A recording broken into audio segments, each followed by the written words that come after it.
Hello students, this is Meenu, your English teacher from Happy Cambridge School.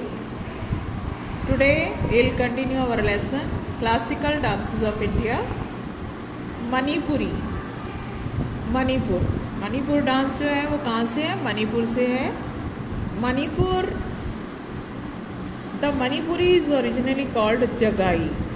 The circular movement of the dancers has been compared to the movement of planets around the sun in the ancient text.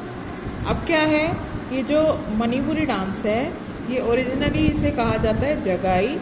इसमें ये जो dancers होते हैं वो गोल गोल घूमते हैं और जो उनकी जो मूवमेंट होती है, जो उनके डांस करने की गति होती है, प्रकार होता है, वो प्लैनेट्स की तरह, जो हमारे प्लैनेट्स हैं जो सूरज के चारों तरफ घूमते हैं, ऐसा पुराने समय में मतलब लिखा हुआ मिलता है. And this dance form depicts the Raas Leela dance of lord Krishna and Krishna Radha and gopis. और ये जो है इसमें क्या दिखाया जाता है, इसमें रास लीला दिखाई जाती है भगवान कृष्ण, उन राधा और गोपियों की. Shiva did not want the Raas Leela to be disturb, so he created the place for Raas Leela in the form of Manipur. अब शिव जो है, भगवान शिव, वो नहीं चाहते थे कि जो कृष्ण की जो ये रास लीला है वो डिस्टर्ब हो, किसी तरह से उसमें कोई विघ्न आए, इसलिए उन्होंने एक मणिपुर जो जगह थी वो बनाई रास लीला के लिए. Once Parvati wanted to see the Raas Leela of Radha Krishna and gopis. एक बार जो है पार्वती देवी, जो पार्वती हैं, वो चाहती थी कि वो भगवान कृष्ण और राधा और गोपियों की रास लीला देखें. He chose Manipur for the री इनैक्टमेंट ऑफ रास लीला. उन्होंने मणिपुर को चुना वहाँ पर के दोबारा से उसका इनैक्ट हो, मतलब उसको दिखाया जाए करके. After thousands of years of 11th century, 11वीं शताब्दी के हज़ारों साल बाद, prince Khamba of Khuman dynasty during the reign of Raj Loyamba re-enacted Raas Leela with princess Thoibi of Moirang dynasty. अब क्या हुआ, उस समय में जो प्रिंस थे खाम्बा, उन्होंने जो खोम्बल डायनेस्टी वंश के थे, उस समय में राजा हुए थे एक राज लोयांबा. उन्होंने फिर से ये जो है रास लीला की थी, किसके साथ? प्रिंसेस थाईबाई के साथ, जो कि मेराय वंश से संबंध रखती थी. ओडिसी डांस जो है वो ओडिशा का ही है, जैसे कि नाम से ही पता चल रहा है.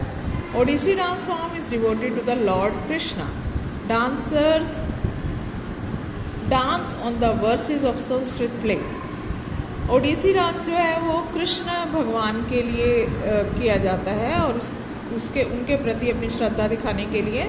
और डांसर्स जो हैं वो जो दोहे और श्लोक जो होते हैं संस्कृत के प्ले के, उन पे डांस करते हैं. और उससे गीत गोविंदम जो है, गीत गोविंदम के नाम से है ये ग्रंथ.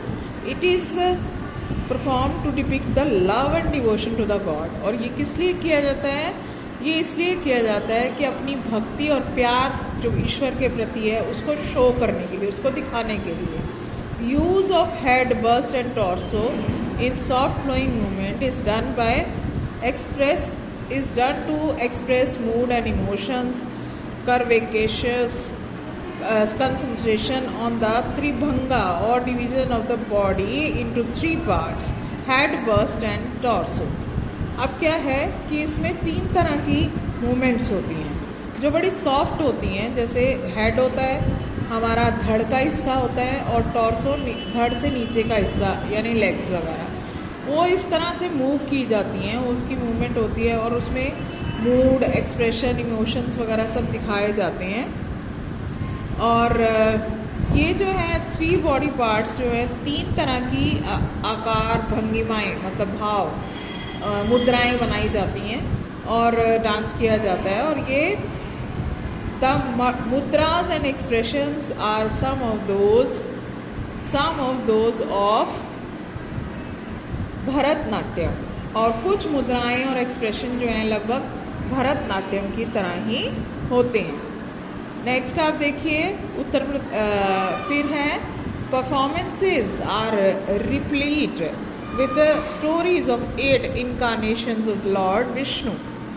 तो ये जो इसमें स्टोरीज सुनाई जाती हैं, डिपिक्ट की जाती हैं, दिखाई जाती हैं, वो 8 जो भगवान विष्णु के 8 अवतार हुए हैं उनके बारे में होती हैं, या कृष्ण के अवतार जो हुए हैं। It is soft lyrical classical dance, बिल्कुल सॉफ्ट, एकदम मध्यम मधुर गति से किया जाता है। Depict the ambience of Orissa, और उसमें आसपास का सारा वातावरण वगैरह उसके बारे में, उड़ीसा के बारे में भी बताता है, शो करता है। ये डांस माहौल के बारे में बताता है वहाँ के। And philosophy of its popular deity Lord Jagannath of Puri, और किसके बारे में बताता है, जो भी फिलॉसफी है, मतलब जो भी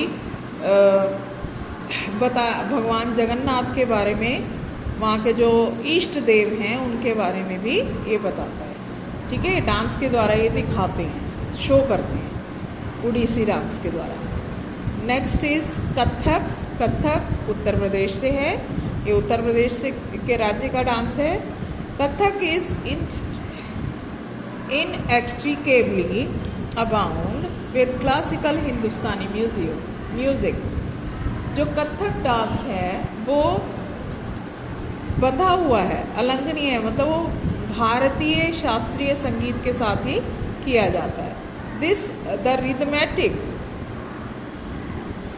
nimbleness of foot is accompanied tabla पखावज, और जो इस तरह से जो फुर्ती के साथ जो भी अपने पैरों को उठाया जाता है, डांस किया जाता है, उसमें तबला और पखावज का साथ होता है, मतलब तबला और पखावज बजाया जाता है। Radha and Krishna are depicted in Natwari style. Radha और कृष्ण को नटवारी स्टाइल में, मतलब नटराज, भगवान नटराज जो है वो कृष्ण हैं, उनके रूप में दिखाया जाता है, ऐसा कहा जाता है। The Mughal and invasion of north India had a serious impact on Kathak. जब मुगलों का आक्रमण हुआ था उत्तरी भारत में, उसका काफ़ी प्रभाव पड़ा था इस डांस फॉर्म पर, कथक पर। So that's all for today. Please read the lesson carefully and join live classes. Thank you.